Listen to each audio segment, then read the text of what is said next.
Shoah ahora.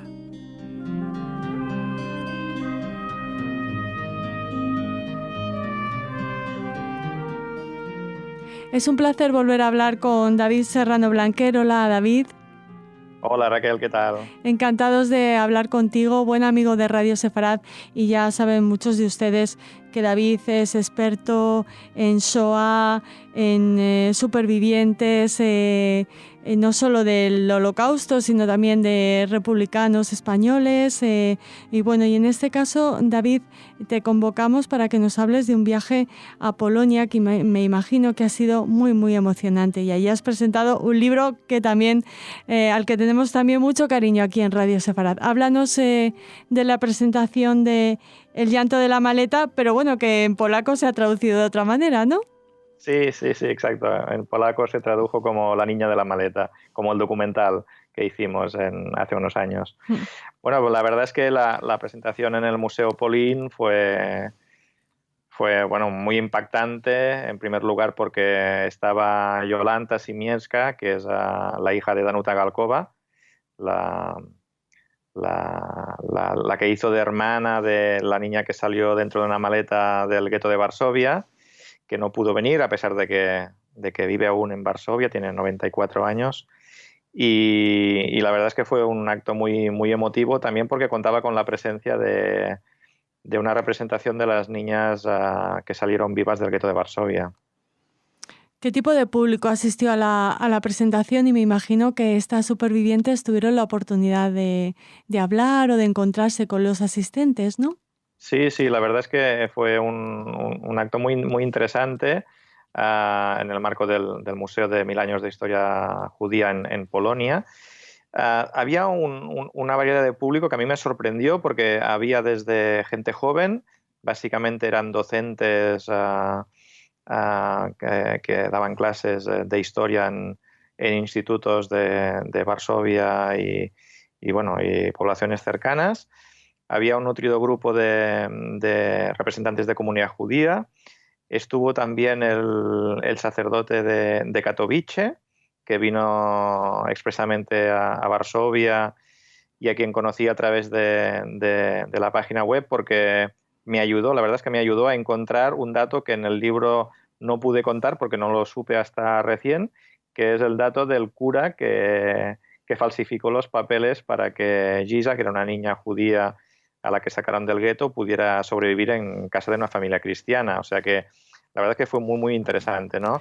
El acto fue conducido por un profesor del Jewish Historical Institute en Varsovia, que se llama August Grabski, y la verdad es que para mí fue interesante porque un poco se conjuntó una doble idea, que es la de, por mi parte, afrontar un tema que es lejano para nosotros, a pesar de la historia compartida, que es el tema de la Shoah en Varsovia concretamente, y por otra parte, él lo que planteó es digamos, su interés por el hecho de que fuera un investigador internacional extranjero el que les diera un poco de lectura de cómo se veía desde fuera la complejidad, digamos, de las actitudes de la población polaca durante la Shoah, ¿no?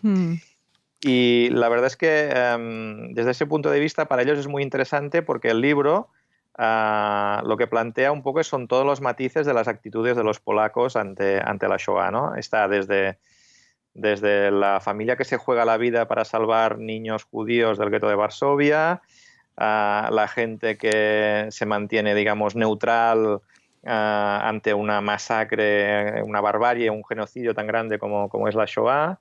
Y por otra parte también está el tema de los delatores, de los colaboradores, ¿no? Es decir, de la gente que se implica por motivos diversos, digamos, en el colaboracionismo con los nazis, ¿no? Y para ellos ese era un tema muy interesante porque, claro, están recién planteándose este tema con la nueva ley sobre el Holocausto la polémica ley. Exacto, que está sobre la mesa y que a pesar de que ya han eliminado la parte más sancionadora, que eran las condenas a cárcel, sin embargo sí que están en un momento muy complejo porque están reescribiendo la historia, ¿no? Y un poco lo que dije yo allí cuando me pidieron la opinión en ese marco incomparable es el de decir que lo que es imposible es reinventar la historia, ¿no? Es decir, se puede intentar manipular, pero lo que fue es lo que fue y no hay modo de cambiarlo. Se puede amenazar, se puede, ¿no?, judicializar, pero al final los que nos dedicamos a la historia sabemos que los hechos son los hechos, se miren como se miren, ¿no? Ujú. Y de eso habla también un artículo al que nos queremos referir, un artículo que firmas y que ha publicado Página 12, lleva por título La memoria y los que la niegan. Es un artículo muy intenso, muy interesante, David, y habla de un regreso y de cómo se está entendiendo esta memoria de la Shoah ahora por parte de algunos grupos, ¿no? De una manera preocupante. Sí, la verdad es que yo lo que hice es juntar, digamos, la posibilidad de presentar el libro en su traducción polaca en el Museo Polin en Varsovia y al mismo tiempo viajar a Jedwabne, que es una población que está al nordeste de Polonia, que es donde se produjo uno de los pogromos, digamos, más horribles y al mismo tiempo de los que recientemente más conocidos en la historia de Polonia, ¿no? Quería ir y visitar los actos de conmemoración, participé allí como, digamos, como investigador y también como periodista enviado por Página 12 de Argentina, porque estoy escribiendo un libro sobre Jedwabne como un poco el paradigma de cómo se está intentando reconstruir la historia, ¿no? Si quieres, cuento un poco para los... Por favor, por favor. Sí, imagino que habrán conocido ya la historia de Sí. esta pequeña población, pero digamos, resumiendo mucho, el 10 de julio de 1941, una vez las fuerzas nazis ya están, digamos, controlando Polonia, pasan por esta población, que es Jedwabne, 3.000 habitantes, y pactan con las autoridades locales el hecho de poder eliminar a la población judía, que es la mitad de la población, una población judía que llevaba más de 300 años conviviendo, digamos, con altos y bajos, con el resto de la población polaca, pero eran amigos, eran vecinos, eran compañeros de trabajo, de escuela. O sea que una situación muy trabada, ¿no?, digamos, a pesar de los altos y bajos. Y lo que hicieron un grupo por lo menos se sabe que de unos 40 hombres, liderados por el alcalde, es agrupar a todos los judíos de la población, más los judíos de poblaciones cercanas, porque ya huían de los pogromos que se estaban produciendo en esas fechas de julio y a finales de junio del 41. Los juntan todos en la plaza del mercado, que está delante de la iglesia, y después de allí, en fin, pegarlos, martirizarlos, humillarlos, etcétera, los llevan en peregrinaje hasta un granero que cede uno de los vecinos de la población y allí los ponen dentro y los queman vivos, ¿no? Ese es el triste final de la mayor parte de los judíos de Jedwabne, y los que pudieron sobrevivir, la mayoría fueron perseguidos después y asesinados, violados, las mujeres ahogados en el río, con niños incluidos, y solo se sabe que pudieron sobrevivir 10 personas. Yo lo que hice fue seguir la pista de uno de estos 10, que me llevó hasta una descendiente de sobrevivientes, que es una filósofa argentina, que es Laura Klein. Y a partir de allí lo que intento es reconstruir desde el pasado todas esas huellas que nos han dejado hasta hoy en día este horror de Jedwabne, un poco como paradigma de cómo desde el presente no se ha asumido todo el horror del pasado. De hecho, yo pude percibir allí, como cuento en el artículo, y la lástima es que no se puede un poco trasladar en palabras sí. las emociones, ¿no? Pero la verdad es que tuve la sensación de que éramos muy poco bienvenidos en el pueblo estaba vacío. Wow. Encontramos una actitud absolutamente hostil, incluso puedo decir que había miedo, porque se acercaron allí un grupo de representantes de un partido extremista que es ONR, con sus pancartas, ¿no?, que decían: el pueblo polaco no pide perdón por los crímenes alemanes, o exigimos que se vuelvan a hacer las exhumaciones y basta ya de mentiras judías. Estuvieron provocando todo el rato ellos, junto con una televisión estatal que es MN, y por suerte nadie cayó, digamos, en las provocaciones, pero la verdad es que fue un acto que demostró que a pesar de la historia, a pesar de los hechos comprobados que hay a fecha de hoy, aún existe una parte muy importante de la población polaca, por diversos motivos, que se resiste digamos, a asumir la parte de responsabilidad que tiene en la Shoah, y que yo creo que en poblaciones pequeñas como Jedwabne se ciñen a aspectos tan poco glamurosos como el miedo que tienen a perder sus casas y sus tierras, porque evidentemente la gente lo que hizo fue ocupar las casas, quedarse con los enseres, con las joyas, con los pocos objetos que pudieran tener y evidentemente con los animales y con las tierras de los judíos, ¿no? Y eso lo pude comprobar, digamos, a flor de piel, no solo con el testimonio de Isaac Lewin, que estaba presente en el acto y que vino expresamente desde Israel para contar su historia, a pesar de que le estaban amenazando allí mismo. ¿Era uno de los supervivientes o descendiente?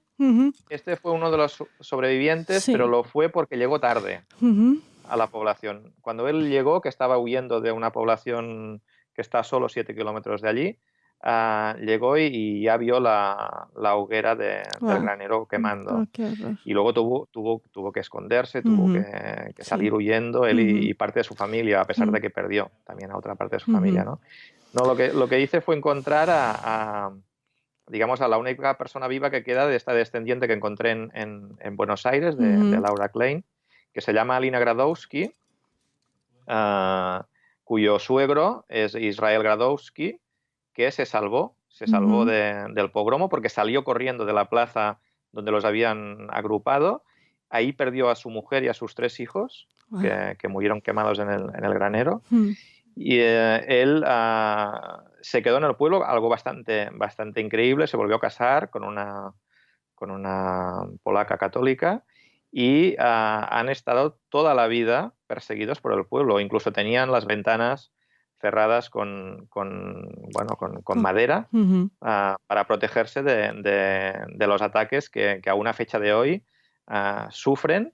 Y su hija mayor ya pudo marcharse a Estados Unidos. La madre está intentando conseguir los papeles para irse y el hermano pequeño de momento no puede porque no tiene recursos para salir del pueblo, pero están tachados por judíos, en fin, una situación absolutamente increíble pensando que estamos en 2018, ¿no? Y la verdad es que la situación que vimos allí fue muy impactante porque es una mujer que está encerrada en su casa, que incluso tiene un banco de madera pesadísimo delante de la puerta para que no sea difícil el acceso a su puerta. Tuvo que apartarlo para dejarnos entrar y fue una situación realmente muy, muy impactante, ¿no? David, estoy pensando en lo horrible de la situación. Estás consiguiendo perfectamente transmitirnos eso. También les pondremos el enlace a nuestros oyentes a tu artículo en página 12, pero sobre todo el agradecimiento que queremos demostrarte porque hayas estado ahí, nos hayas contado lo que está sucediendo y nos lo vayas a contar también en ese libro que estás escribiendo sobre Jedwabne. No sé si quieres añadir algo más. Bueno, simplemente que espero tener el libro escrito en unos 6 meses. La verdad que para mí era imprescindible ir a Jedwabne y participar en estos actos para tener una idea más precisa de lo que los datos me iban demostrando.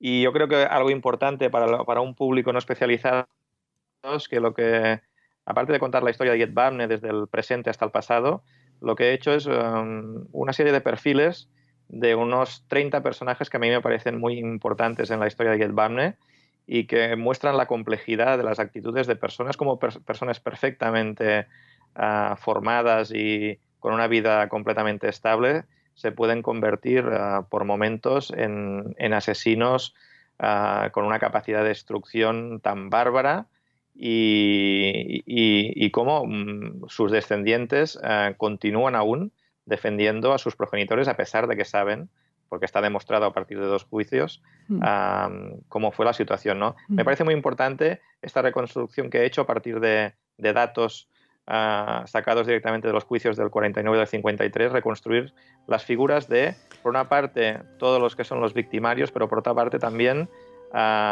los testimonios, los testigos, la gente que se escondió, la que huyó, algunos perfiles de asesinados que al final se jugaron la vida por sus familias a pesar de morir como mártires, ¿no? Y no sé, creo que puede ser un libro interesante para desde el hoy hacer una lectura de nuestro pasado común, ¿no? Desde luego, interesante, más que interesante, imprescindible. Muchísimas gracias, David, por atender siempre la llamada de Radio Sefarad y por tu trabajo. Muchísimas gracias, Raquel, y muchísimas gracias a Radio Sefarad. Como siempre, ya sabéis que podéis contar conmigo. Un abrazo.